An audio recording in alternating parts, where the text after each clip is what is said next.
Facts Between Two Wings. I'm your host, Emily Norman, and today we have Bernhard Fragner, who is the founder and CEO of GlobeAir, a private jet charter in Europe who has the largest fleet of Citation Mustangs.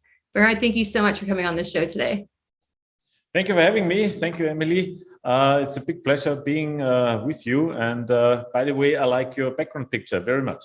Yeah, thank you. So I've only had the opportunity of flying one private jet, but it was a Mustang. So I feel like I align pretty well with your company strategy there. But what have you got behind you right now? Actually, good, because you flew obviously on the most important jet. Yeah. There you go. Yeah. Behind me, I have a picture of some of our aircrafts. So if you would see the full picture, I have 20 planes in the background, Citation Mustangs, also our fleet. And it's about once a year, we stop operations entirely, usually mid-January, because it's the lowest flight activity for us. We stop the operation for 3 days, a big investment, because we don't do any sales and flying those days. And we bring all team together and we have fun together. You know, it's kind of team building and so on, because usually pilots, you don't see that much. So it's important to create this spirit and this culture. That's awesome. I'm so happy to hear that you put time aside to, bring the whole company together and have great team building events like this. Yeah, very important, Roland. It's a very, very important element. Everybody's looking forward to it. Yeah, I'm sure they do. So how did you get started with aviation? So I was based in Vienna. I was living in Vienna, and the company I was working for and hired was based in Vienna, but they had a lot of projects, industrial plant design in Eastern Europe.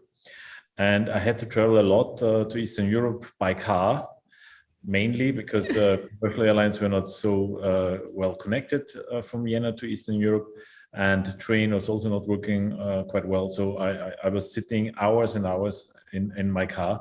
It was pretty boring. And so I asked myself, I've been studying for years, and now I'm basically become a taxi driver. So it can't be my daily job.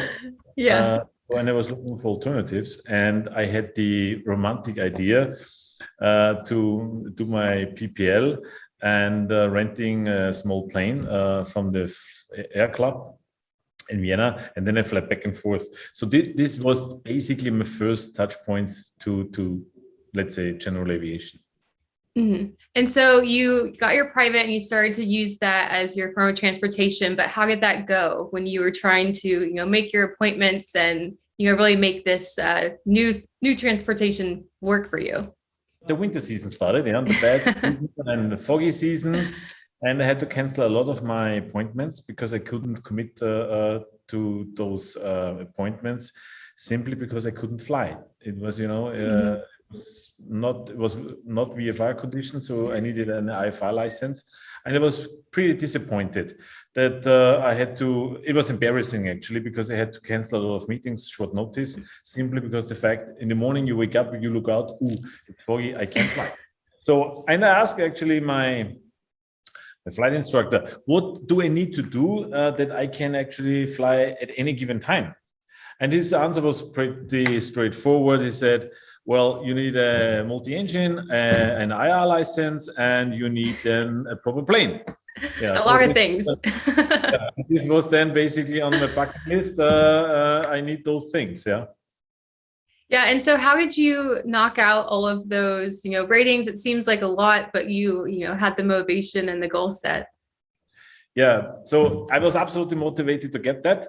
And at that time in Europe, we had all these aviation laws were nationally regulated. And there was the idea to create this EASA thing, so one harmonized regulation framework. And there was a transition period.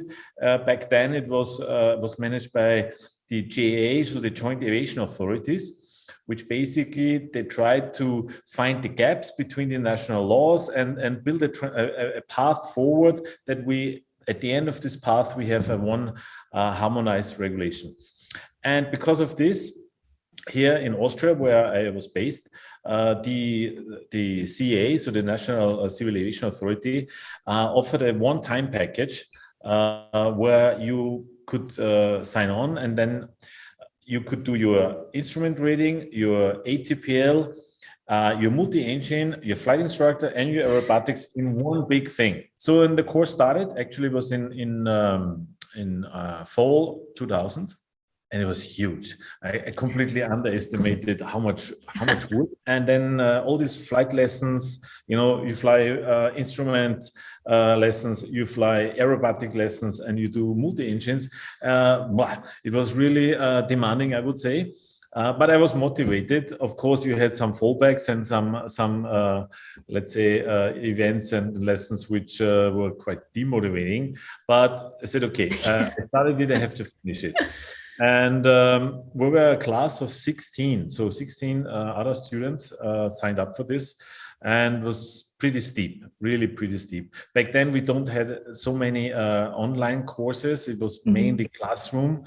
And so I spent basically all my time off, all holidays, all weekends, either in classrooms or in aircraft. And so I went through that, although I failed miserably on the flight instructor on the first attempt. And I failed miserably on the ATPL on the first attempt. It was embarrassing. It was steep. Yeah, it was steep and was demanding, and I completely underestimated it. So I had to go back home and really starting from month. I was sitting there. I remember I had back then. I think it was a library of 16 books of Jefferson, which I all had to train and to learn. And then we had a computer program where you can click through a lot of potential questions, and I remember I spent the entire summer of 2001, really 3 months at home. The flying part was basically completed, but I had to do a lot of theory, and but then finally I made it and got all those licenses, and really it was as they promised. Over time, then the whole thing was accepted and grandfather-righted by EASA, and now I'm in the happy position to holding jet ratings, an ATPL license, a flight instructor, flight examiner, and my aerobatic license. And so how long did it take you to get all these ratings? It seems like it was really condensed and fast-paced. It was really condensed, but I would say from the first classroom session to having the licenses in hand, it was 18 months. Which is insane, because you made a point that, the online resources weren't as present as they are today. You can't hop into a virtual class. And so trying to imagine doing all of that in 18 months without that additional support and help, props to you. That's all I can say. That's incredible. So, you got all your ratings, and it seems like you found a new adventure for yourself starting GlobeAir. What were some of the, leading factors or inspiration to start this private air taxi company? So because it was basically back then in 2000 and 2001, a full-time job, and I was full of aviation. So I had no job. I was focused on getting all these licenses. So, and then of course you learn a lot about this industry and what's going on. And at that time there was 9/11. We all remember 9/11. And as a consequence of 9/11, the US government issued a program. They call it the Small Aircraft Taxi Systems, SATS, where they issued a lot of government funds through NASA to find new technologies to build small aircraft. The idea was, the way I understood it, that way more people, so really a critical mass, is opting from commercial airlines to small aircraft to reduce the exposure, the risk exposure for terroristic targets. And I was quite fascinated about that. And I remember one of the first aviation concepts were jumped on that were Eclipse Aviation, where Microsoft was behind. So, or the Microsoft founders. And the idea was, okay, maybe with more IT, because I have some IT background, with more IT, with more integrated cockpit systems, more automatism, we can make bring more technology into aviation for lower costs and simpler to use. And this might help to find more people. And I was attracted by this so heavily that I got in the very early days of Eclipse Aviation in touch with them, and I followed those projects. And then all the other projects were following, like Textron had the Cessna Mustang in development, and Embraer had the Phenom 100 in development. Garmin was very much into it, introducing this Garmin 1000 flight decks for twin jets. So they also developed it further. And I was quite fascinated by this technology jump. And I said myself, because I learned it at university, every time a new technology is coming, there's a new market for that. And I thought, so maybe this is an opportunity to start really this kind of air taxi systems. I jumped on that and developed business plans and learned more about it. I traveled a lot to the US, visited those companies. Then there was one guy in Atlanta called Joe Leader, and he founded the Air Taxi Association, where we all met who were interested in this industry. And it was quite shocking, because then I learned that we had another 27 companies in Europe exactly the same idea. So I had to learn a lot from the others, we had a good exchange. But I got more and more hooked on that I want to be in this air taxi industry, and I want to found a company. And over time, you learn all those things, what is an air operator certificate, which licenses you need, how you build an organization. It was really like today, the startups. So how to start a company. Of course, one of the most important thing was to found the money, because, you have to invest a lot working capital to start such a business and to invest in the assets. But I was lucky enough that I found one private investor who was really also very interested in this concept. And he was basically a user. He needed these services as well. That's why he understood what was the basic concept of our business model. And he supported basically financially the startup, my startup. And he's still on board. The company is owned by him and by me. And this was very good, because a lot of those startups failed because they couldn't find the funds you need, and the huge funds. Even it's a small aircraft, the Citation Mustang. It was still about $3.5 million to invest, and then over time the price increased. So a lot of money was invested in this company. Yeah, and I can imagine, the finance side is also one reason why you decided to have a uniform fleet of Citation Mustangs. Correct. So back then, when I developed the business plan, and of course, if you go to investors, you need to present numbers, and so I started. They love numbers.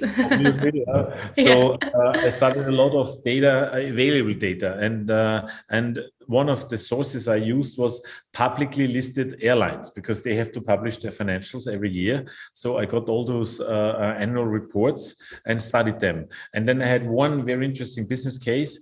So in Europe, we have one low-cost carrier called EasyJet.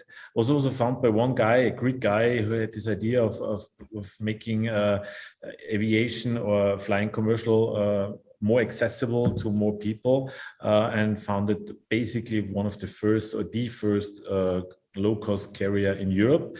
And he was publicly listed. So I got all this information. And when I read these annual reports, and in many chapters and so on, he always stays stressed out how important is a homogeneous fleet. Pilot licenses, pilot training, engineer training, part supply. So there were so many reasons, which was, as an engineer, I understood, okay, this makes sense, having a one-type fleet. And that's why I was convinced about that. And I'm still convinced about that. That was the right decision. And we see all those things I read in those reports 15 years ago are still valid. So there was a big benefit to it. And that's why we developed a homogeneous fleet. Yeah, that totally makes sense. And, this was kind of a new era of private jet travel. What was the perception, or how was it received in Europe amongst passengers? back then in 2006 and 2007, there was an absolute peak in business aviation. I mean, it was insane, it was big growth rates. A lot of companies already in this industry made a lot of money, which also attracted me, of course. And there was a big boom.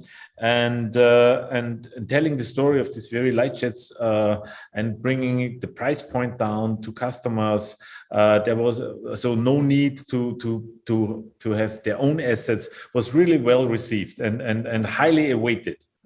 Unfortunately, those projects, Eclipse, Mustang, and Embraer, there was a bit a delay in getting the certification of the FAA and then the production certificate. So it took a bit longer, which made it so people a bit cautious said, why it takes it longer? Is airplane safe or not, and so on. But then when the aircraft was flying and delivered what has been promised, the market was really open to that. And when we started, it was really a boom, and we had customers and were quite fascinated. But then, unfortunately, the Lehman crisis happened.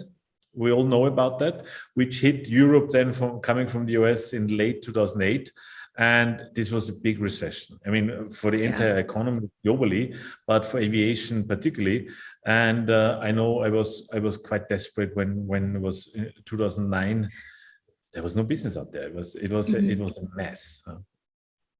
So, but we decided we survive. We don't give up. We fight it now for 2 years to having all these licenses and the air operator certificate. And we started flying, and it looked promising. We have now, at that time, we had already 5 aircraft. We have the fleet on the tarmac. So we keep going and we keep pushing. So we tried to reduce our losses and the cash burn as much as we could. So this was a good period of learning to really run the operation lean and cost efficient. And a lot of learnings we made back then are still here, and we're still applying those, let's say, concepts and techniques. And and slowly 2011, 12, we came out of the valley. And since 2012, it's actually, even on the financial side, very successful. No, that's great. It's so glad to hear. And I know, you've built out this amazing organization, and there's probably a lot of learning and skills there. So what are some of the, top 3 things you've taken away from building out this team? A very good question. One of my biggest learning and mistakes was it's really important to take experts and professionals and leaders as early as possible into your team. Of course, when we started, the starting team was very small. We were just 13 people with 3 planes, with 13 people, and it was really about micromanagement. Of course, I mean, 13 people, everybody does everything, but taking professional leaders and experts to run various departments and delegating responsibility and ownerships, I did actually very late, unfortunately. So I think if I would have hired those experts and those managers way earlier, we would have been more profitable and more successful also way earlier. So my advice is, if you start any business, take on leaders, real leaders, and inspiring people as soon as you can, even if you have to pay them a lot. It's worth it. Number 2 is automation. Luckily, I had good software experience, or let's say IT experience since my early childhood, and I was coding myself for many years till I was a teenager, and then even at the university, and I learned the benefits of automation. And I think no organization, no business can't be successful if you don't invest in automation. This is a key element. Invest in IT, invest in software, invest in developing, invest in automation, invest in digitization. So important. And we know this pandemic now learned us the lesson how important digitization is. And I think so our policy is every penny which is left, we invest in IT. And number 3 is, whatever you do, you need to know what is your product. And very often when I got the question, what is your product? And I always say, it's time. And then people looking at me, why time? I mean, you're flying a plane and Yeah, so yeah, that's correct. But you can buy a ticket from A to B on a low cost carrier where you spend, I don't know, $50, or you book with us and you spend quite a few thousand dollars. And the difference is that our customers own their time. So number one, hire early enough, smart people, motivated, inspiring people. Number two, invest every single penny in automation, digitization. Number three, know your product. Well, there you go. And honestly, I have learned so much just talking to you today. So thank you so much for that. And thank you for coming on Between Two Wings. Thank you for having me, and all the best for your series. I love it. And keep me informed about your license. I will. I definitely will. Hopefully soonish, whenever this airs, I will have my instrument ticket or schedule for my check ride. So we'll see. But yeah, thank you everyone for tuning into this episode of Between Two Wings. We'll see you next time.